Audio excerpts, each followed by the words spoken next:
Bonjour et bienvenue pour une nouvelle vidéo d'analyse sur Bitcoin, les crypto-monnaies et les marchés financiers en ce dimanche 15 novembre 2020. Alors, hier on a eu une petite journée baissière sur Bitcoin, moins 1,57%. Ça a finalement été racheté quand même à la clôture, hein. On voit qu'on a une belle mèche quand même de rachat ici qui fait plus de la moitié de la bougie. Donc c'est pas forcément... voilà, quand j'ai fait la vidéo hier, on pouvait s'attendre peut-être à ce que ce soit du coup une formation de retournement de tendance ici, avec une bougie en doji d'incertitude ici sur le haut, et puis après une bougie baissière qui est venue sous le plus bas de la dernière, mais finalement on a quand même clôturé, plus haut que le plus bas de la dernière bougie. Donc le retournement n'est pas confirmé ici. Il aurait fallu clôturer plus bas que 15 960 $ à peu près. Ce qu'il faut bien noter, c'est que cette action du prix a lieu un samedi, qui est pas une journée voilà, où il y a beaucoup de volume. Notamment les professionnels ne traitent pas. On peut le voir par rapport au graphique des futurs du CME, du Chicago Mercantile Exchange, qui est une plateforme institutionnelle qui traite que du lundi au vendredi. Donc on n'a pas eu cette bougie hier, on a cette bougie d'incertitude sur le vendredi, mais voilà, on n'a pas eu cette action forcément. Donc c'est vrai que voilà, si on regarde un peu ça peut faire penser à un retournement, mais on a clôturé plus haut que le plus bas de la bougie de vendredi, et en plus c'est pendant un week-end, donc faut vraiment prendre avec des pincettes l'action du prix pendant le week-end, parce qu'il y a moins de liquidité, et donc c'est facile de faire bouger le prix, et ça n'indique pas forcément vraiment la tendance, la véritable tendance qui reste haussière, depuis, voilà, on va dire depuis début octobre. Donc déjà, sur le weekly, ce qui est important, je pense, de noter tout de suite, c'est que par rapport au banc ménager, on regarde depuis déjà plusieurs semaines, là, depuis qu'on a clôturé au-dessus,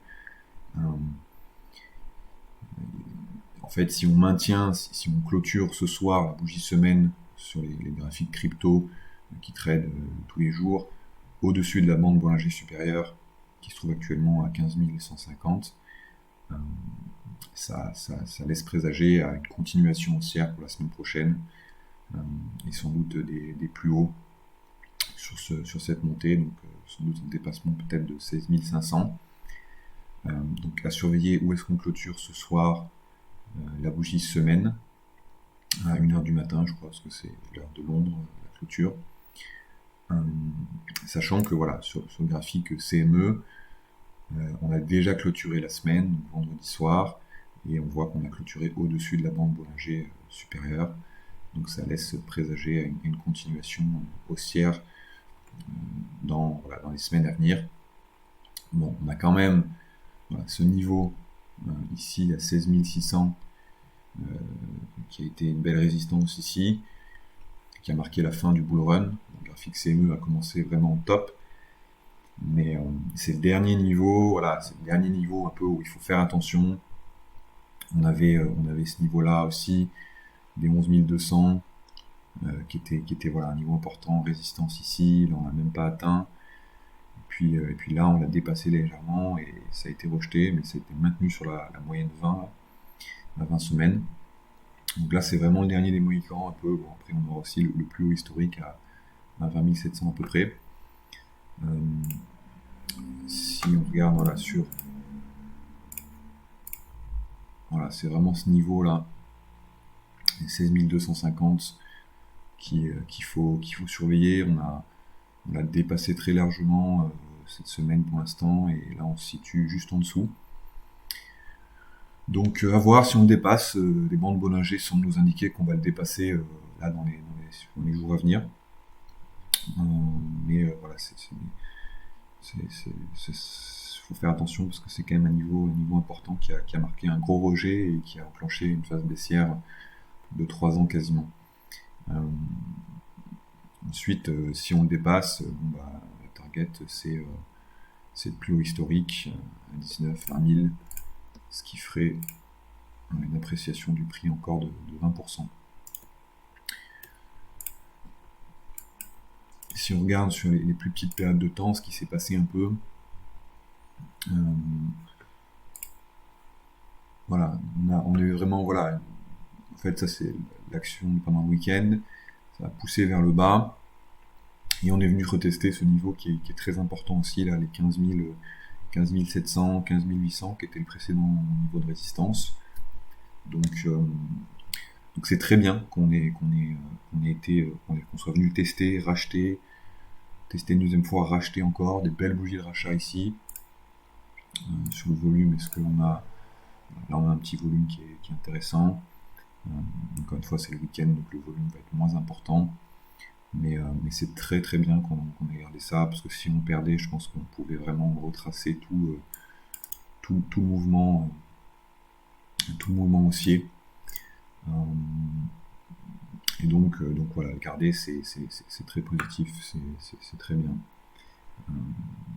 Maintenant voilà, on pourrait peut-être dans les prochains jours consolider entre ces 16 200 et 15 009 et ensuite tenter plus haut si on continue comme ça à la hausse. Je crois que sur le Ikimoku sur le 4 heures, ça correspondait au Kijun là, au Tenkan, je sais plus, chaque fois je confonds, mais en tout cas c'est la moyenne la plus longue. Ici testé, puis ici testé, racheté aussi. Donc j'avais dit dans ma vidéo que si on maintenait ce niveau-là, on pouvait un peu osciller entre le Tenkan et le Kijun, ou le Kijun et le Tenkan, enfin un des deux, en tout cas entre les deux moyennes, c'est ce qu'on a fait là dans le week-end. Et voilà, on voit que là, pour cette bougie du 4 heures, bon, il y a encore 2 heures, donc il y a encore le temps, mais on pourrait ouvrir quasiment au niveau et clôturer au-dessus. Et donc potentiellement, du coup, si on clôture au-dessus là, je pense qu'on peut aller viser, les 7350, et après peut-être 7350, retester les 16 000, compresser un peu entre les 16 350 et les 16 000, et puis après retester 16 400, revenir à 16 300, 16 200, et ensuite partir vers un plus haut, et peut-être la target sur les 20 000. Si on regarde sur les oscillateurs, notamment le RSI, donc on voit qu'on a de la divergence haussière cachée entre ce point et ce point, et puis presque au niveau de ce point aussi. Donc là c'était 12 novembre, donc voilà, ça correspond à ce niveau-là, par exemple à ce niveau-là. Donc le plus bas était à 15 600, et là on fait un plus bas à 15 800.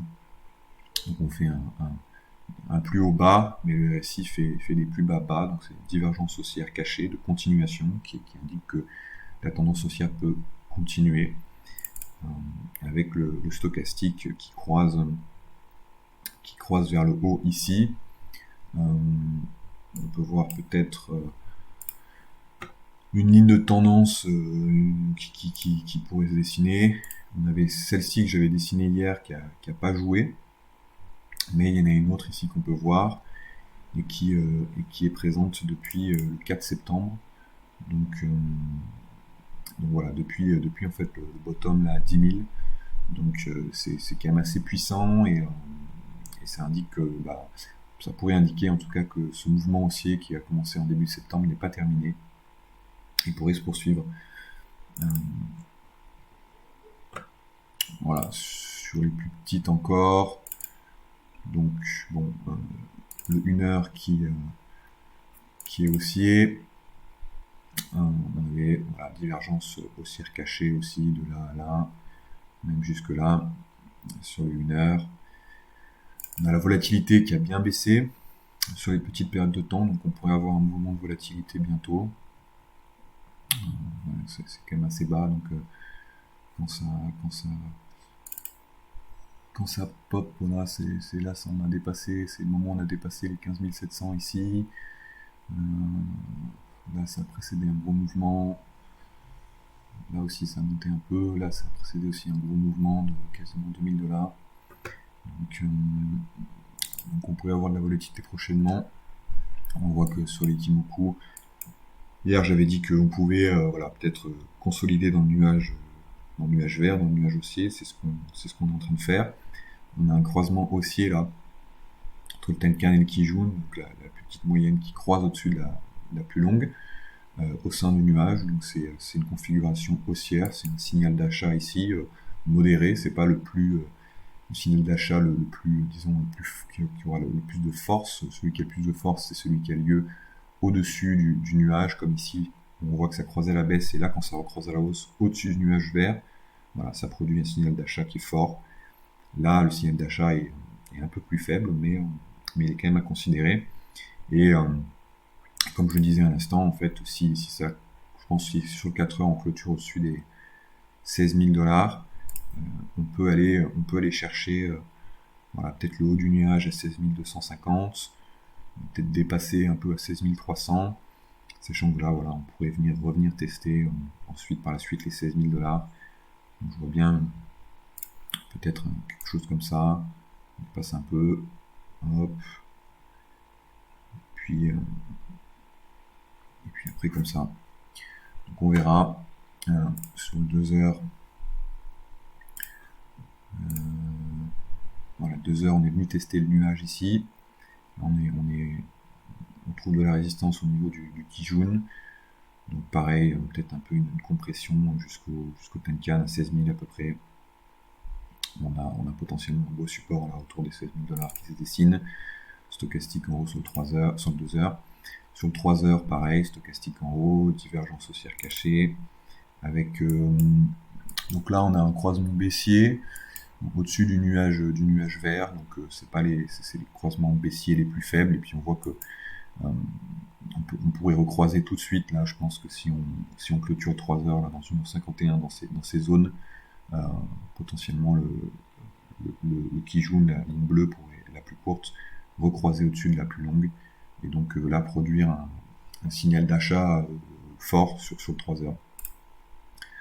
On voit que par exemple le 4 heures n'a pas croisé baissier lui, et il n'a pas croisé baissier depuis les 13 500 $. Donc c'est pas mal, hein. Voilà, si on regarde un peu plus, on était toujours au-dessus sur 12 heures, on a trouvé support sur la plus courte, et voilà, donc on est quand même bien étendu, hein. On est quand même sur un mouvement qui est assez puissant, qui gagne de la force ici. Donc voilà, attention, on pourrait avoir aussi une correction jusqu'à 15 000, à peu près 14 800. Mais bon, c'est pas encore forcément le cas. En fait, quand vous voyez se dessiner des C comme ça, entre le Kijun et le Tenkan, avec le prix est plat et il est bien monté récemment, c'est là où vous pouvez avoir des corrections jusqu'au Kijun. Mais pour l'instant,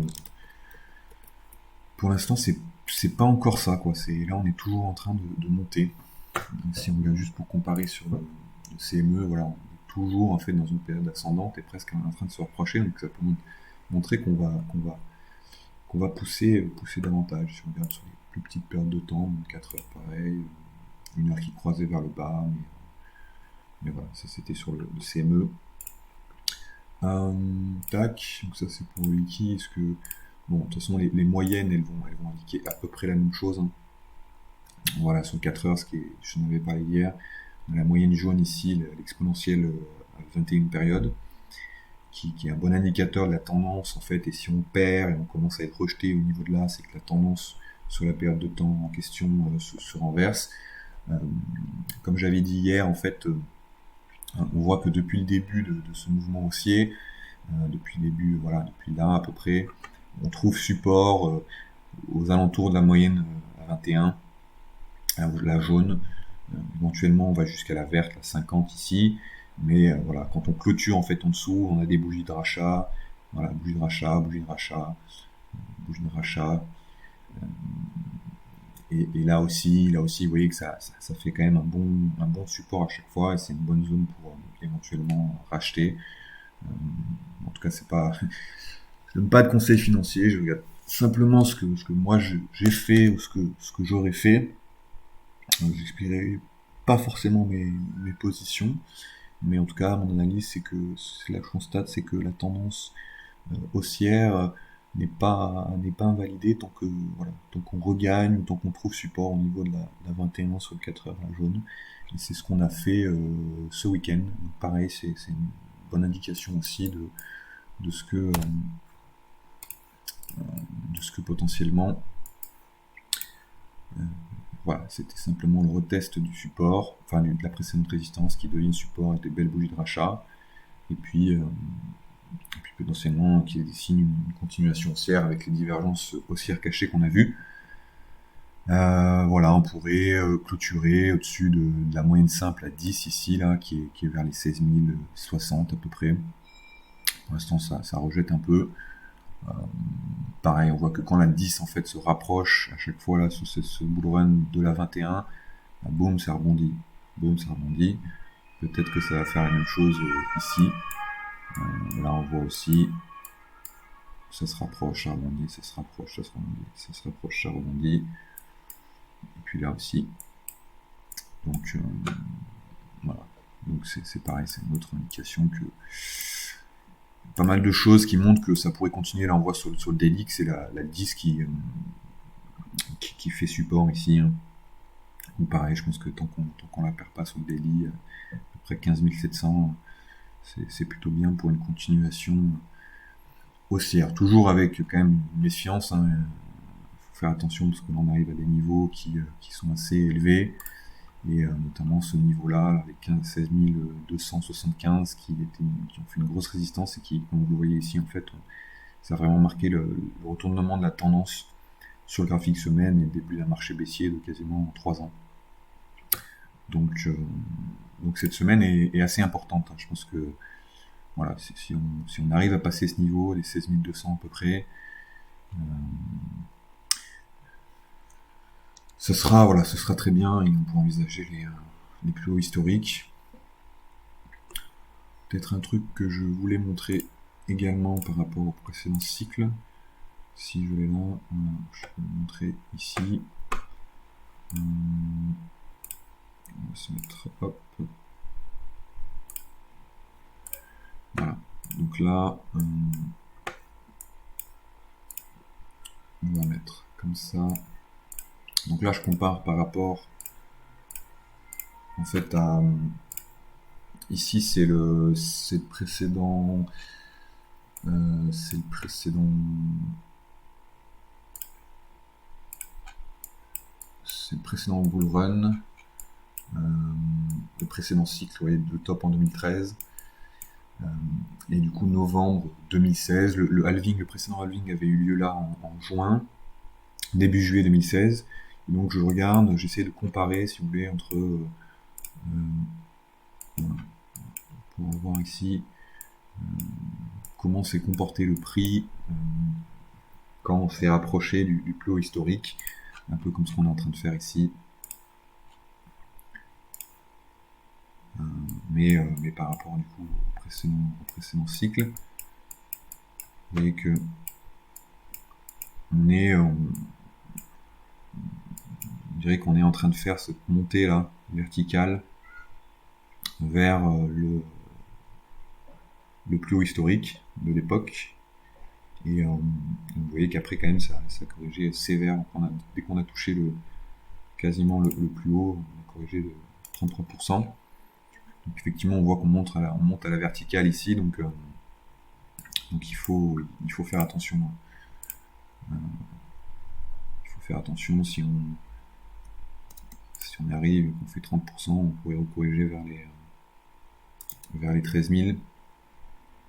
Donc, et puis, si on regarde de plus près, en fait, On voit que c'est assez similaire.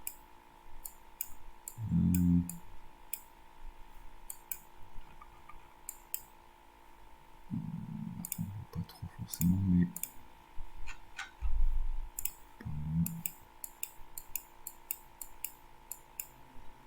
c'était là. Vous voyez que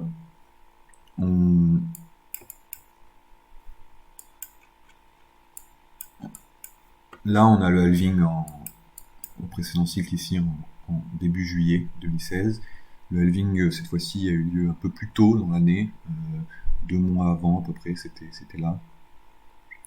Donc ça s'est passé un peu différemment qu'ici, où là on a eu un gros pump pré-halving.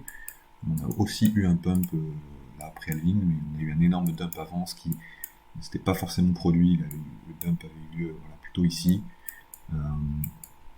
Et on a eu un gros dump après. Donc, bon, là on a peut-être combiné un peu ces deux dumps là, celui-là et celui-là, au niveau de cette correction là en mars.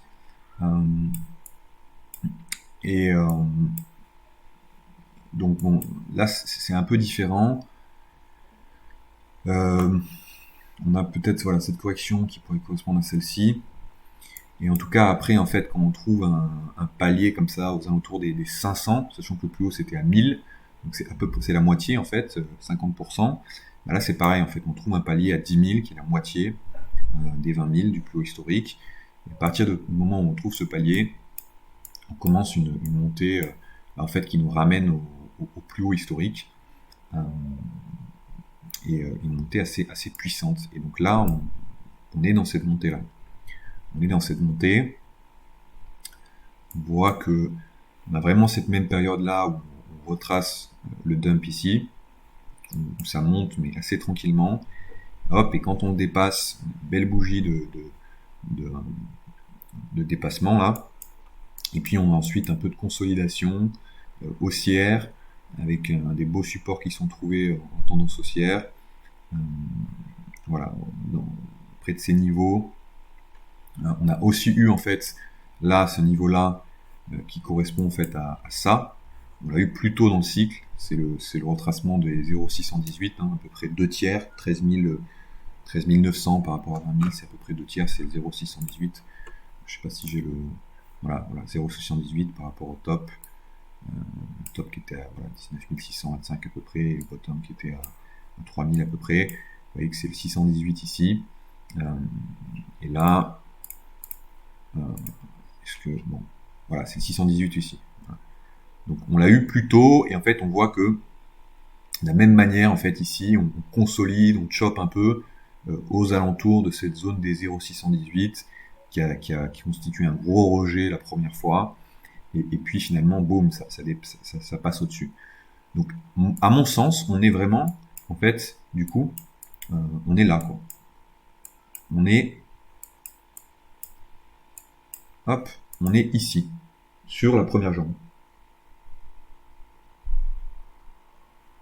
On a dépassé le 618. On est au niveau du 786, donc si je mets, voilà, exactement, 786. Donc on est par là. Voilà, on est là. Donc c'était le 29 décembre au précédent cycle. Là, c'est mi-novembre, donc on a un mois et demi d'avance qui correspond en fait au halving qui a été trouvé un mois et demi, 2 mois avant. Et donc on rentre dans une phase où effectivement ça devient dangereux parce que on a, voilà, là c'était pareil, ça a été rejeté, ça a été après un gros dump, on a essayé de repousser pour dépasser plus haut, et puis boum, rejet, et puis là ça a enclenché le marché baissier pendant un long moment. Et donc on est vraiment en fait, je pense du coup vraiment ici là.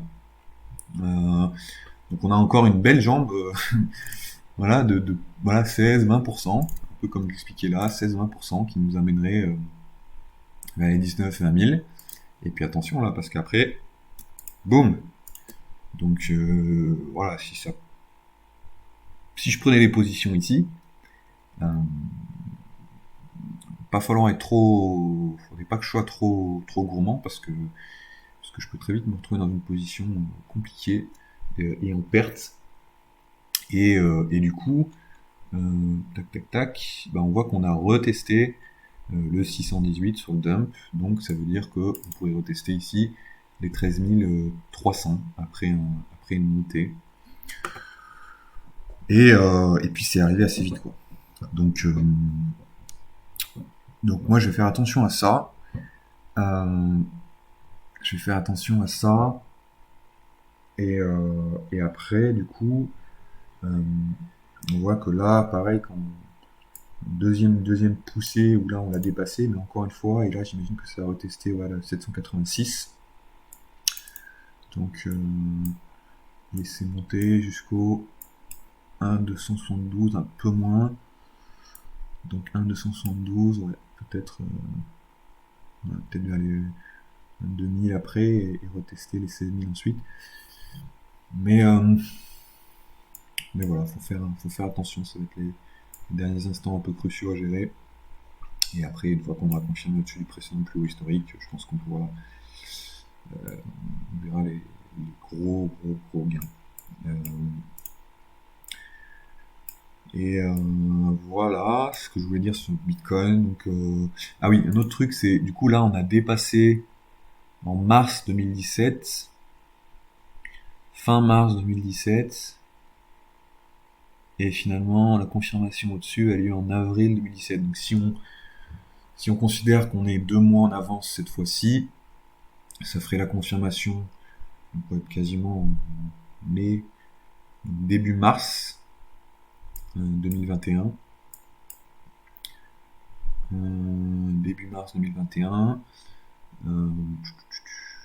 Le passage au-dessus des 20 000, là c'était début mars 2017, donc ça ferait peut-être début janvier cette fois-ci. Donc ça va arriver assez rapidement. Donc voilà, un peu des éléments à garder en tête, sachant que c'est sur celui-là que je vais regarder. On est voilà sur la volatilité. Enfin, on est encore à des niveaux très faibles. On est à 40 de volatilité. La moyenne historique, je crois, de Bitcoin, c'est à peu près 60. Et donc, on n'a pas encore connu. Voilà, vous voyez que le prix il monte tranquillement. Il y a quand même des corrections, voilà, de 7%, machin, mais c'est pas encore des 20%, des trucs comme ça, et ça arrive. Et ça arrive parce qu'on voit la volatilité qui monte. Et voilà, si on a ces mouvements si on fait un plus 20% à 20 000, moins 30, plus 40, 50%, moins 30 encore, et puis après plus je sais pas combien de pourcents, là on va avoir la volatilité qui va être sur les plus hauts. Donc attendez-vous à de la volatilité là dans les prochaines semaines jusqu'à la fin d'année, début d'année.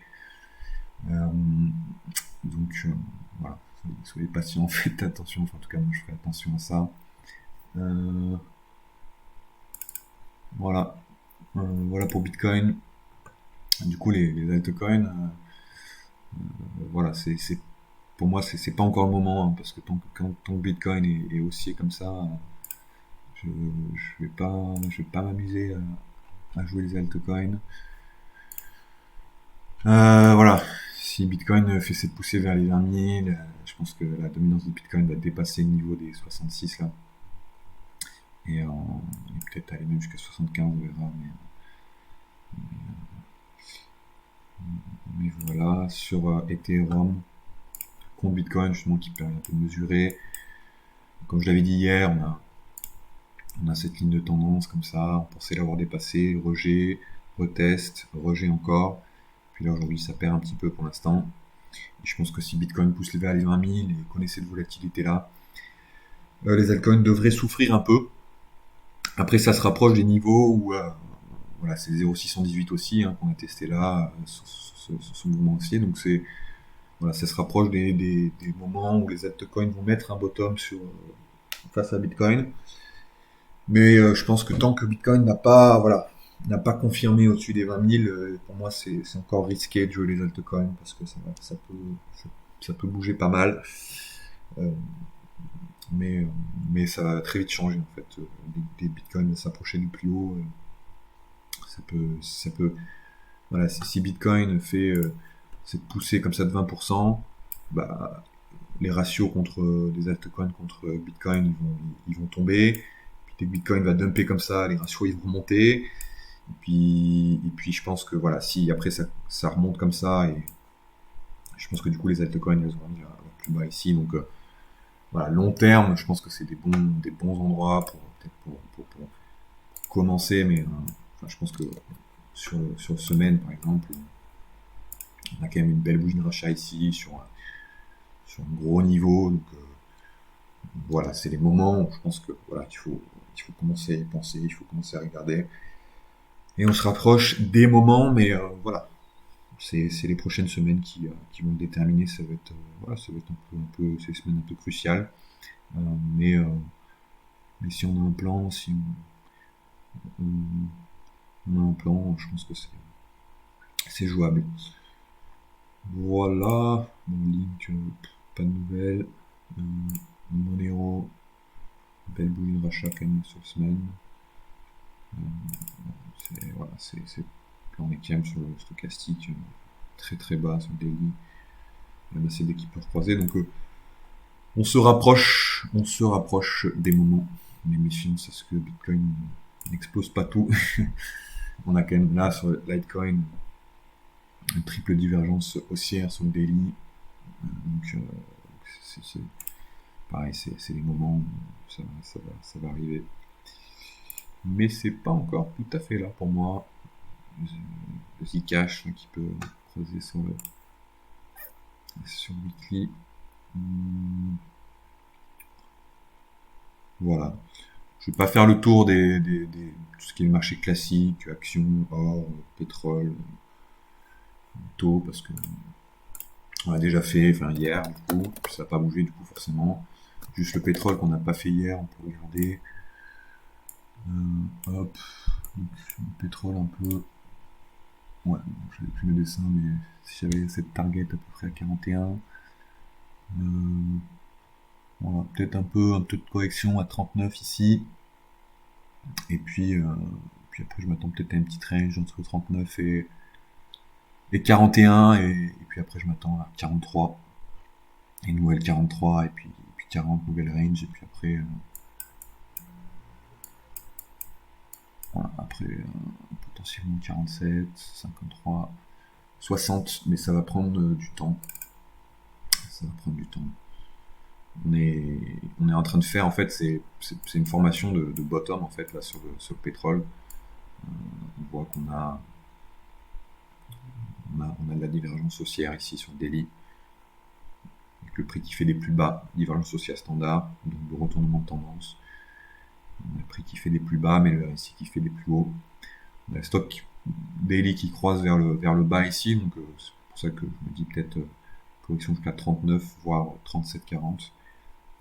J'imagine que le weekly va être haussier, voilà, le weekly est sur le point de croiser haussier. Donc voilà, les pétroles sont bien positionnés pour remonter. Et voilà, globalement, je pense que on va rentrer dans des phases haussières dans tous les marchés. Euh, donc c'est sympa après 3 ans de bataille. Ça devrait être un peu plus facile, mais pas forcément moins. Enfin, plus facile, je sais pas, mais en tout cas les profits devraient être. Je sais pas si plus facile, je sais pas si c'est le mot, mais en tout cas c'est, je pense, en tout cas pour moi des belles opportunités à saisir. Voilà, petit, on va récapituler sur Bitcoin avant de vous laisser. Donc voilà, très bon rachat hier. Donc une action du prix le week-end qui est toujours un peu suspicieuse. Hein. Il n'y a pas beaucoup de liquidité, ça va pousser en bas pour un peu liquider tous ceux qui sont rentrés par là. Remplir des positions sur le niveau crucial. Classiquement, hein, quand on a un niveau de résistance, hop, ça résiste, ça le casse, ça dépasse au-dessus, et après voilà, ça revient le tester, et puis après ça continue. Et donc généralement, la meilleure opportunité d'achat, c'est au moment du retest ici. Donc c'est ce qu'on a fait, je pense, ce week-end. Tant que c'est pas perdu, hein, c'est pas perdu. 15 800 à 15 700. Donc c'est plutôt bon. Là, par rapport à ce que je disais tout à l'heure, en début de vidéo, bon, pour l'instant, bon, on a encore 1h20, donc pour l'instant ça rejette ici. Donc voilà, peut-être encore un retest ici des 15 700, 15 800. Mais bon, la bougie, elle a encore 1h20, donc pareil, 2 heures qui a acheté ici, donc ça peut tout à fait rester 15 900. Voilà, là c'est pas mal si on vient sur le 1h ici, clôture en 30 minutes. Si on maintient les 15 965, ça sera bien, je pense. Après, si on les perd, on peut viser les 15 700. Et toujours ce niveau clé à garder pour continuer à la hausse et vers les 20 000. Si on les perd, bon, bah là, il faudra viser les 15 100, les 15 200, 14 800. Puis je pense que si on les perd, je pense qu'on va d'abord corriger plutôt qu'aller vers les plus hauts. Mais voilà, pour l'instant, premier niveau intermédiaire à 15 900 à peu près. 15 900. Voilà, c'est tout pour moi. Merci d'avoir regardé la vidéo. Et puis, je vous souhaite de passer un très bon week-end. Très bonne fin de week-end. Portez-vous bien. Et puis, je vous retrouve très prochainement pour une nouvelle vidéo. Tchuss!